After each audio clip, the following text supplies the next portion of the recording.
नमो अरियन्ताणं नमो सिद्धाणं नमो आयर्याणं नमो उज्जयाणं नमो लय सव्वसाहूणम् एषो पञ्चनमुक्कारो सव्वपावपणासणो मङ्गलाणं च सव्वेसिं पठमं होयि मङ्गलं मङ्गलं भगवान् वीरो मङ्गलं गौतमप्रभु मङ्गलं स्थूलिभद्राद्या जैनधर्मोऽस्तु मङ्गलम् अज्ञानतिमिरान्धानां ज्ञानाञ्जनशलाकया नेत्रमुन्मीलितं येन तस्मै श्रीगुरवे नमः।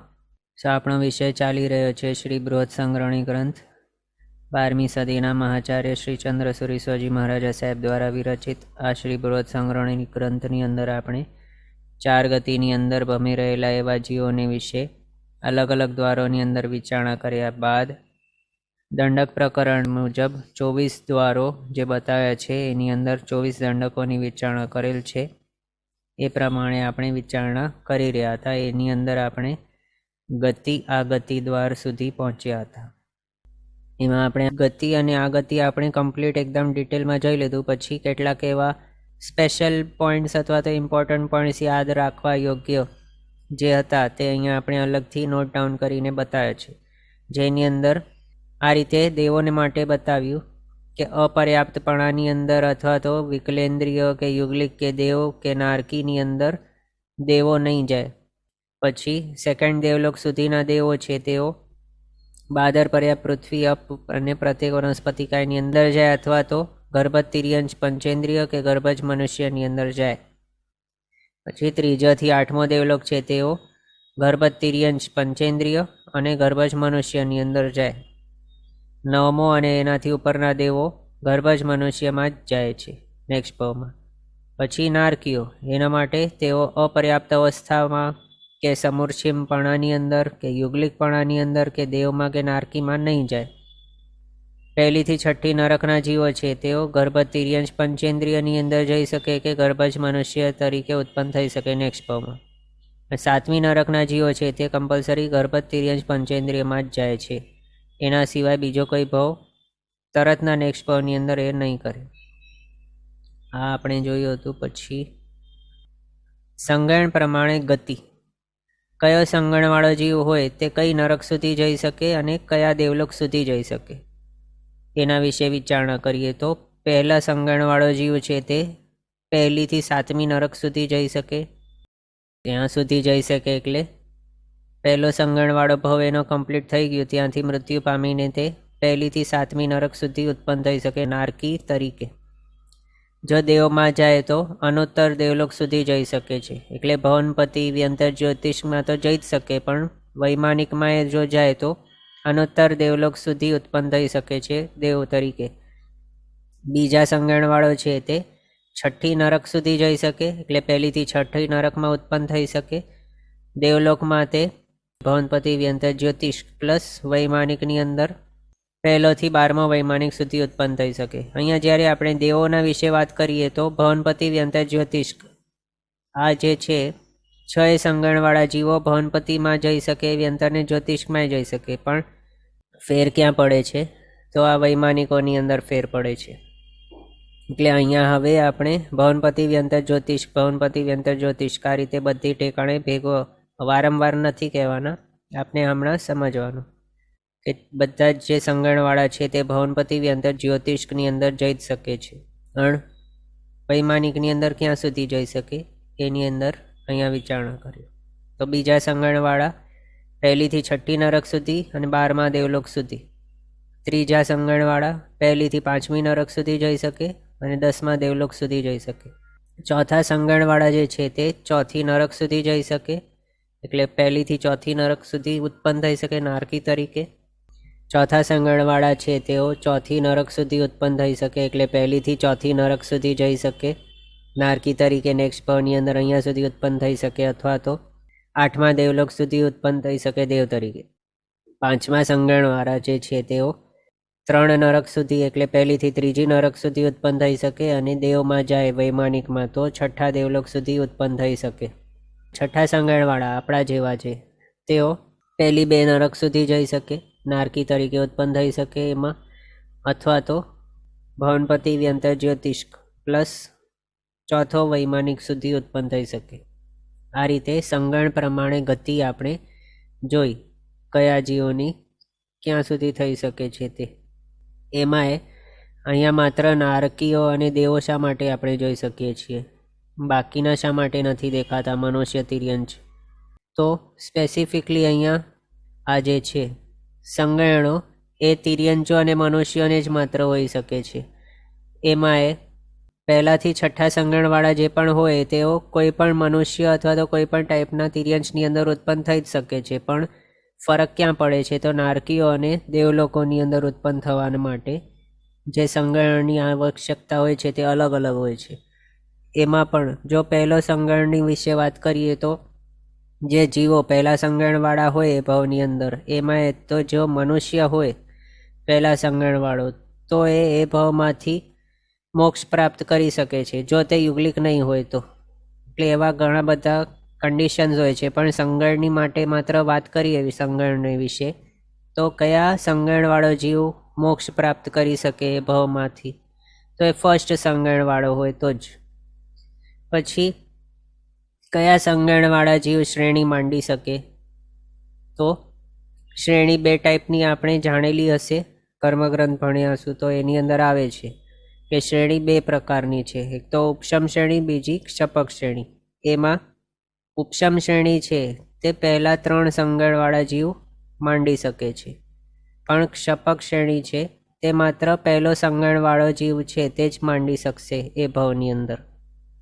પછી બાકીના 3 સંગણ છે એ સંગણવાળા જીવો એ ભાવની અંદર બંનેમાંથી કોઈ પણ શ્રેણી નહીં માંડી શકે.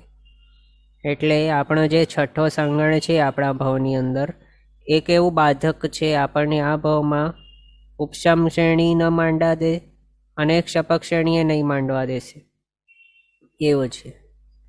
પછી સંગણને જ વિશે કોઈ એના રિલેટેડ વાત જોઈએ તો ક્ષાયિક સંકેતની પ્રાપ્તિ. કયા ભાવની અંદર ક્ષાયિક સંકેતની પ્રાપ્તિ થઈ શકે? તો માત્ર મનુષ્ય ભાવ હોય એની અંદર ક્ષાયિક સંકેત પ્રાપ્તિની શરૂઆત થઈ શકે. અને એ પ્રાપ્તિની શરૂઆત મનુષ્ય ભાવ કોઈ પણ હોય એની અંદર પોસિબલ નથી, પણ ફર્સ્ટ સંગણવાળો તે જો હોય મનુષ્ય ભાવ એનો, તો એવા જ ભાવની અંદર એને ક્ષાયિક સંકેતની પ્રાપ્તિની શરૂઆત થઈ શકે. એની પ્રાપ્તિની શરૂઆત એટલે શું? તો ક્ષાયિક સંકેતને પ્રાપ્તિને માટે ટોટલ 7 કર્મો આપણે જાણેલા હશે આગળ, એને દર્શન સપ્તક કહેવાય છે. એનો સંપૂર્ણપણે ક્ષય જો થઈ જાય તો પછી એ જે જીવ છે એને ક્ષાયિક સંકેતની પ્રાપ્તિ થઈ જાય છે. એ દર્શન સપ્તકનો સંપૂર્ણ ક્ષય થઈ જાય તો જ. અને એ દર્શન સપ્તકનો ક્ષય કરવાની સ્ટાર્ટ જે કરે એને કહેવાય કે ક્ષાયિક સંકેતની પ્રાપ્તિની શરૂઆત કરી છે એમ. એમાંય દર્શન સપ્તકમાં કયા કર્મો આવે છે? તો અનંતાનુબંધી 4 કષાય, એટલે અનંતાનુબંધી ક્રોધ, માન, માયા, લોભ, એ 4. પછી સંકેતમોન્ય, મિશ્રમોન્ય, મિથ્યાતમોન્ય કર્મ, આ ટોટલ 7 કર્મો થઈ ગયા. એ 7 કર્મો આવે છે દર્શન સપ્તકમાં. સપ્તક એટલે 7 અથવા તો 7નો ગ્રુપ. દર્શન એટલે આત્માના સંકિત અથવા તો સમ્યક દર્શન ગુણનો જે ઘાત કરીને અથવા તો આવરીને અથવા તો જે એને અતિચાર લગાડીને બેઠા હોય એવા કર્મ. અતિચાર લગાડવાનું કામ કોણ કરે છે? સંકેત મૌન્ય કર્મ. અને એ દર્શન ગુણનો ઘાત કરીને કોણ બેઠા છે? બાકીના 6 જણ. એટલે દર્શન આપણા સંકેત અથવા તો સમ્યક દર્શન રિલેટેડ જે કર્મ છે સ્પેસિફિક, તે આ દર્શન સપ્તક છે. એનો સંપૂર્ણ ક્ષય થઈ જશે તો આત્માને ક્ષાયિક સંકેત પ્રગટી જશે. તો આપણી વાત એ હતી કે ક્ષાયિક સંકેત પ્રાપ્તિની શરૂઆત કોને કહેવાય? તો દર્શન સપ્તકનું ક્ષય કરવાનું સ્ટાર્ટ કર્યું તે. એમાં એ દર્શન સપ્તકમાંથી સૌથી પહેલાં કોનું ક્ષય થાય? તો અનંતાનુબંધી 4 કર્મ જે છે કષાયો, એ 4નું પહેલાં ક્ષય થાય. એના બાદ મિથ્યાતમોન્યનો ક્ષય થાય. એના બાદ મિશ્ર મૌન્યનો ક્ષય થાય. અને છેલ્લે સંકેત મૌન્યનો ક્ષય થાય છે. એમાં કોઈક જીવ પહેલો સંગણવાળો હોય તે જ જીવ અનંતાનુબંધી 4નો ક્ષય કરી લે, પછી મિથ્યાતમોન્યનો ક્ષય કરી લે, અને મિશ્ર મૌન્યનો ક્ષય કરી લે, અને સંકેત મૌન્યનો ક્ષય એનો ચાલુ હોય. એ પહેલો સંગણવાળો જીવ જ હોય, આવો કાર્ય એના દ્વારા થઈ શકે એમ. પછી હવે જો સમજો એ ભાવની અંદર એનું આયુષ્ય એવું હોય કે તે એ જ ભાવમાં સમકિત મૌન્યનો પણ સંપૂર્ણ ક્ષય કરી લે, તો પછી એને એ જ ભાવની અંદર ક્ષયક સમકિત પ્રાપ્ત થઈ જશે. પણ જો સમજો કેટલાક એવા જીવો પણ હોય છે કે જેઓ હમણાં તો છે ક્ષયક્ષમ સમકિતી અને દર્શન સપ્તકનો ક્ષય કરી રહ્યા છે, એટલે કે તેઓએ ક્ષયક સમકિતની પ્રાપ્તિની શરૂઆત કરી લીધી છે. હવે તેઓ કેટલા કર્મ 7માંથી ક્ષય કરી લીધા છે, તો અનંતાનુબંધી 4નો ક્ષય કરી લીધો છે, મિથ્યાત્વ મૌન્ય અને મિશ્ર મૌન્ય આ 6 કર્મનો ક્ષય કરી લીધો છે. પણ હજી એક અંતર મુહૂર્તની અંદર ક્ષય થઈ શકે એવા સમકિત મૌન્ય કર્મ એના હજી રહેલા છે, જેનો ક્ષય તેનો ચાલુ છે, પણ એનું આયુષ્ય અહીંયા પૂરું થઈ ગયું. તો આ સિચ્યુએશનની અંદર તે કેવો છે? ક્ષયોપશમ સમકિતી છે અને તેણે ક્ષયક સમકિતના પ્રાપ્તિની શરૂઆત કરી લીધી છે, પણ હજી તેણે પ્રાપ્તિ નથી કરેલી. ક્ષયક સમકિતની પ્રાપ્તિ થઈ ગઈ ક્યારે કહેવાય? જ્યારે 7 કર્મનો સંપૂર્ણ ક્ષય થઈ જાય ત્યારે. પણ હજી એનો સમકિત મૌન્યનો ક્ષય કરવાનું થોડું બાકી છે, પણ એનું આયુષ્ય જ પૂરું થઈ ગયું. તો એવો કોઈક જીવ છે, તે જો સમજો અહીંયા આ રીતે એની સિચ્યુએશન આવી ગઈ, તો એ કેવા કેવા ભાવોની અંદર જઈ શકે નેક્સ્ટ? તો એ કાં તો મનુષ્યપણાના ભાવની અંદર જઈ શકે, કાં તો તિર્યંશપણાના ભાવની અંદર જઈ શકે. એ પણ અહીંયા મનુષ્ય કે તિર્યંશ જે 2 ભાવો બતાવ્યા આપણે, એ બંને કમ્પલસરી યુગલિક જ હોય, એવા યુગલિકપણાના ભાવની અંદર જ જઈ શકે તે, અથવા તો નારકીના ભાવની અંદર, અથવા તો દેવ ભાવની અંદર. એટલે 4 ગતિની અંદર તે જઈ શકે છે આ રીતે ક્ષયક સમકિતની પ્રાપ્તિની શરૂઆત કરીને. હજી પ્રાપ્ત નથી થયેલું એને. હવે આપણી વાત એ હતી કે ફર્સ્ટ સંગણવાળો, હા, તો જે છે આ જીવ કે જેણે ક્ષયક સમકિત પ્રાપ્તિની શરૂઆત કરી લીધી છે, તે પહેલાં સંગણવાળો કમ્પલસરી હોવાનો. અને પછી નેક્સ્ટ ભાવની અંદર તો તે જે ભાવની અંદર જશે એની અંદર તેને જેવો સંગણ હશે એવો હશે. એમાં યુગલિક ભાવ હોય, તિર્યંશ યુગલિક અથવા તો મનુષ્ય યુગલિક, એની અંદર પહેલો સંગણ જ હોય. પછી દેવ ને નારકી એમને માટે તો સંગણ હોતો જ નથી. સંગણ કોને કહ્યું છે? હાડકાનો બાંધો અથવા તો હાડકાનું બંધારણ, એના દ્વારા. અને બીજા રીતે જો કહીએ તો એ હાડકાના બંધારણ કે હાડકાનો બાંધાના કારણે જે શરીરને મજબૂતાઈ મળે છે તેને પણ સંગણ બતાવ્યું છે અલગ બીજી અપેક્ષાથી. તો એવા હાડકાઓ અહીંયા તિર્યંશ અને મનુષ્ય એ 2 ભાવોની અંદર જ જોઈ શકે, પણ દેવ અને નારકી ભાવની અંદર હાડકા જ નથી હોતા, એટલે સંગણ એમને હોતો જ નથી. એ થઈ ગયું. પછી આગળ જઈને આ જે જીવો છે, સંગણની વાત ચાલુ છે ને, તો અહીંયા જે જીવ છે તે આ 4 ગતિની અંદરમાંથી કોઈક ગતિની અંદર જઈને ત્યાં પ્રાપ્તિની પૂર્ણાહુતિ કરે છે. એટલે કે પ્રીવિયસ મનુષ્ય ભાવ, ફર્સ્ટ સંગણવાળા મનુષ્ય ભાવની અંદર તેને ક્ષયક સમકિત પ્રાપ્તિ શરૂઆત કરી, પણ સમકિત મૌન્યનો ક્ષય હજી બાકી હતો. ક્ષય કરતો કરતો પહોંચ્યો ત્યાં નેક્સ્ટ ભાવની અંદર. 4 ગતિની અંદર વાળો કોઈ ભાવ હોઈ શકે એનો. એની અંદર તે પહોંચીને અંતર મુહૂર્તની અંદર માત્ર સમકિત મૌન્યનો સંપૂર્ણ ક્ષય કરી લેશે અને ત્યાં તે ક્ષય સમકિતી બની જશે. એમ આ તો એક્સ્ટ્રા એક અલગ વાત હતી, એ આપણે જોઈ લીધી. સંગણ રિલેટેડ જે અલગ અલગ ટોપિક્સ હોઈ શકે એના વિશે વિચારણા કરતાં કરતાં. પછી પહેલો સંગણવાળો છે એ 7મી નરક સુધી જઈ શકે છે. એના ઉપરથી માછલાનો એ આપણે, માછલા તો ઠીક છે, પણ આ ધવલ શેઠ છે, પછી કેટલા ચક્રવર્તી વાસુદેવો જે છે તે બધા ક્યાં સુધી જઈ શકતા હોય છે? તો 7મી નરક સુધી જઈ શકતા હોય છે. પહેલા સંગણવાળો જે તંદુલ્ય મત્સ્ય છે એના વિશેની આપણે વૃત્તાંત સાંભળેલું છે ઘણી વખત. આપણે આગળ આપણા ક્લાસીસની અંદર પણ જોયેલું છે. સમૂર્છિમ એવો માછલો 1000 યોજનવાળો જે છે, એના પાંપણ ઉપર રહેલો એવો તંદુલ્ય મત્સ્ય કે જે કેવો છે? ગર્ભજ છે. એ ગર્ભજ સંજ્ઞી એવો તંદુલ્ય મત્સ્ય પહેલા સંગણવાળો છે. અને એ જે 1000 યોજનવાળો મોટો માછલો છે, સમૂર્છિમ માછલો, તે કેવો છે? 6ઠ્ઠા સંગણવાળો છે. તો હવે તે તંદુલ્ય મત્સ્ય માત્ર અંતર મુહૂર્તના આયુષ્યવાળો જ છે. એની અંદર એ એવા હીન ભાવો કરી દે છે.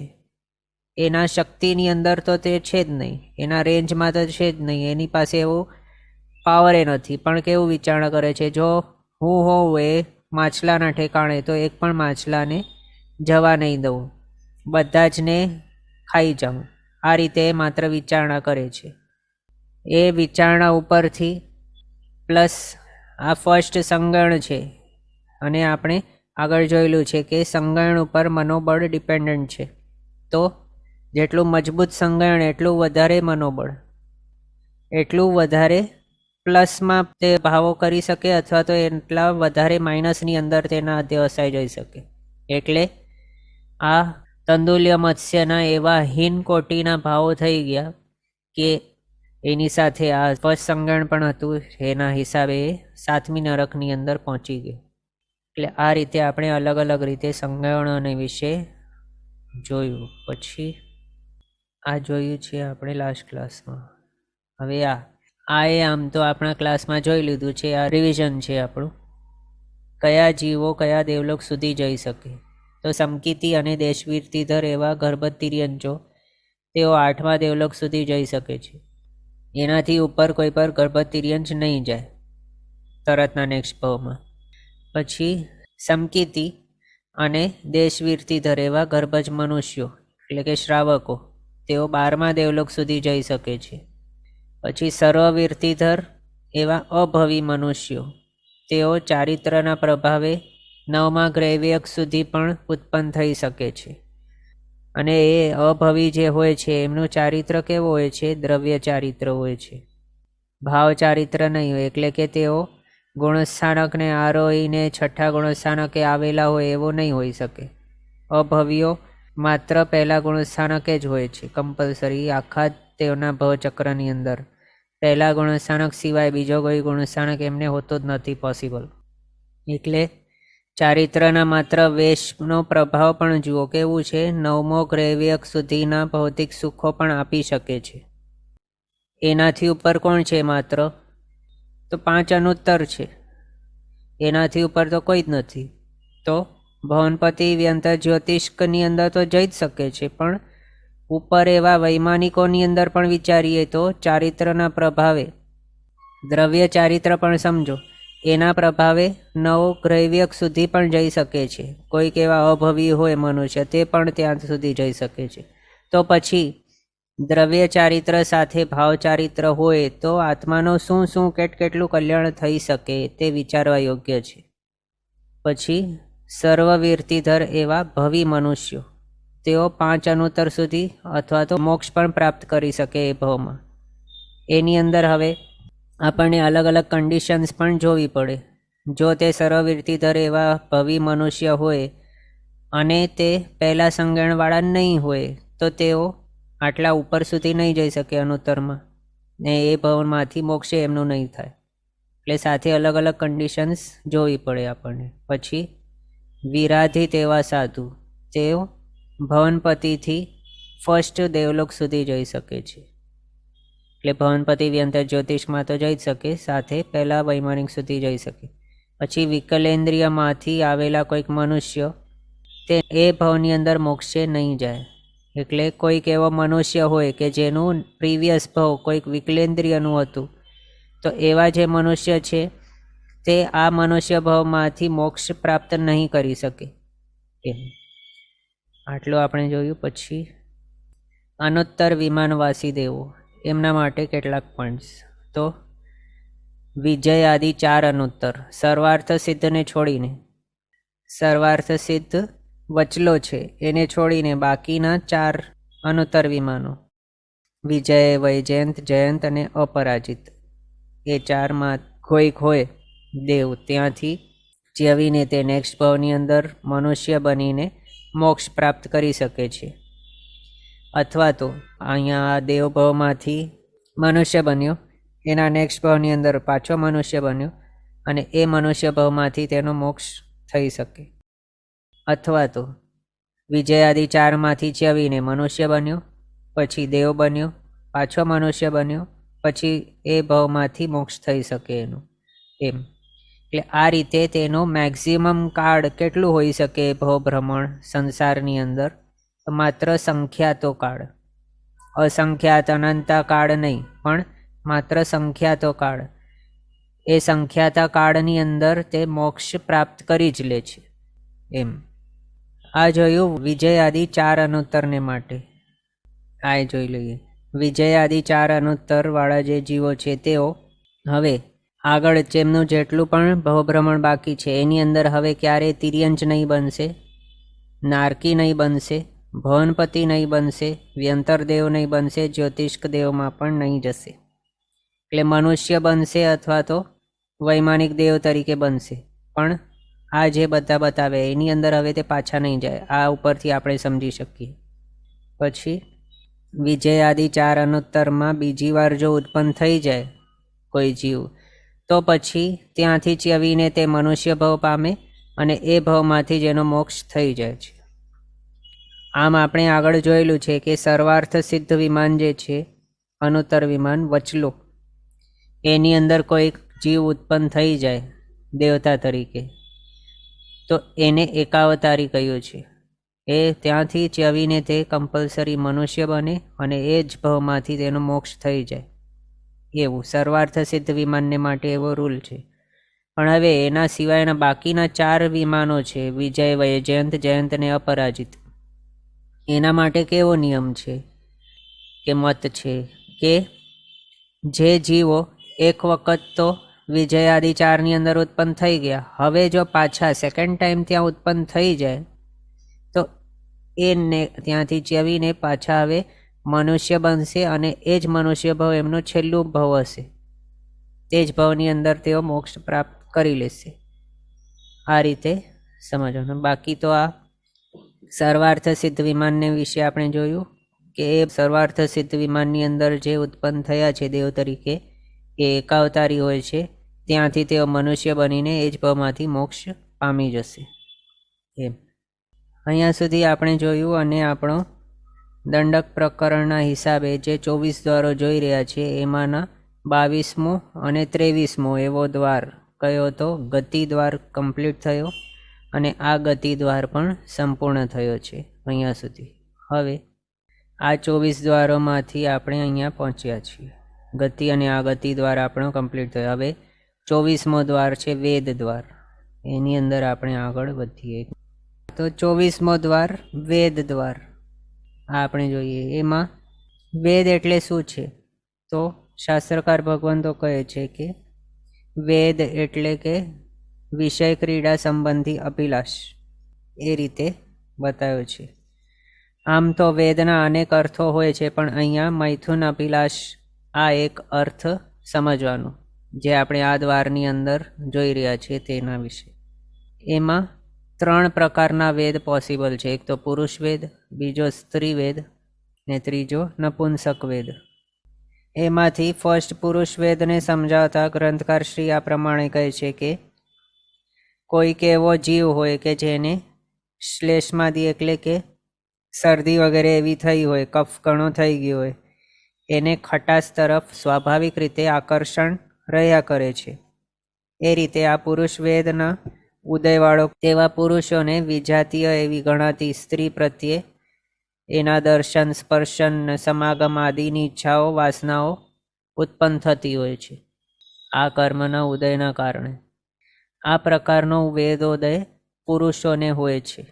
એને કહ્યું છે કે તે ઘાસના અગ્નિ જેવો હોય છે, તૃણની અગ્નિ સમાન હોય છે. ઘાસ હોય એના ઉપર અગ્નિ પ્રગટી જાય, એ કઈ રીતે પ્રગટી શકે? એકદમ ઇઝીલી પ્રગટ થઈ જાય છે.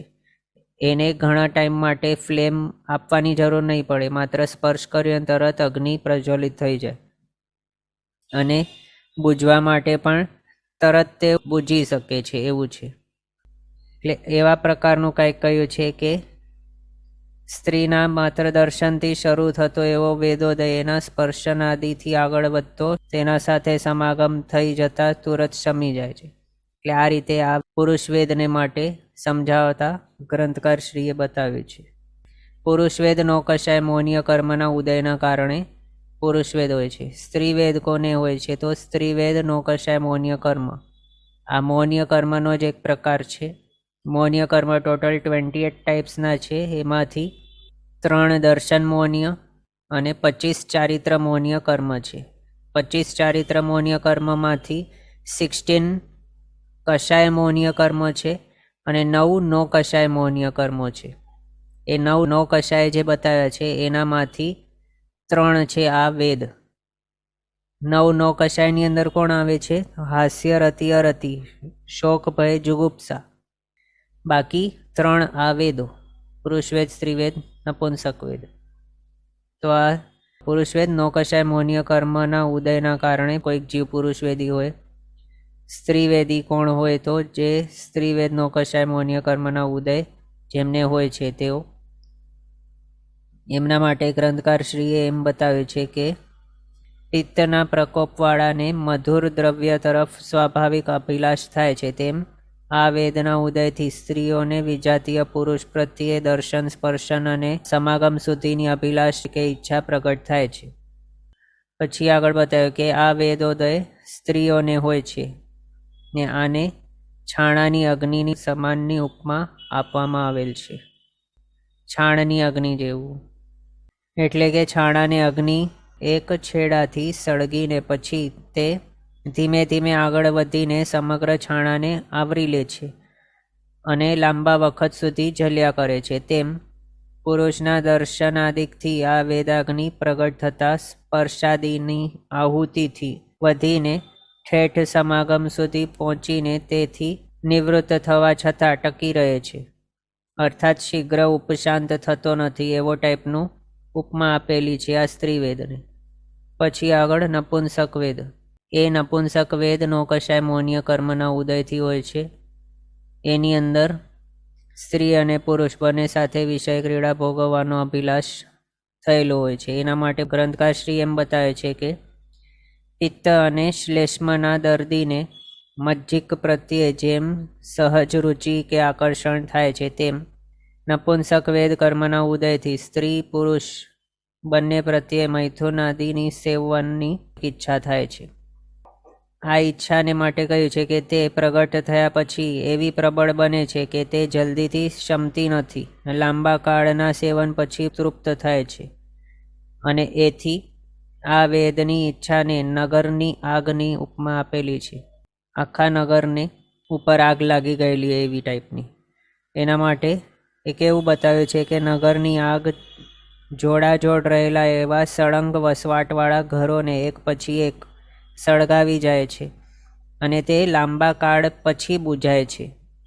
એટલે એને પ્રગટવા માટે વાર લાગે છે. અહીંયા બાજુની અંદર જે છે તે બધા પ્રજ્વલિત થતો જાય અને એના બાદ એક વખત પ્રગટી જઈ છે આટલી બધી, તો પછી એને બુઝવા માટે બહુ ટાઈમ લાગે છે. લાંબા કાળે તે બુઝાય છે એમ. પછી ક્વેશ્ચન છે, ધીસ ઇઝ મેઇનલી ફોર નરક જીવ? તો નહીં, નપુંસક વેદી જે પણ જીવો છે એ બધા માટે આવી બતાવ્યું છે. નપુંસક વેદનો ઉદય જેમને હોય એમને આવા ટાઈપનું હોય છે. બધા નારકીઓ આમ તો નપુંસક વેદી જ હોય છે, પ્લસ જે સમૂર્છિમ જીવો છે તે બધા નપુંસક વેદવાળા જ હોય છે.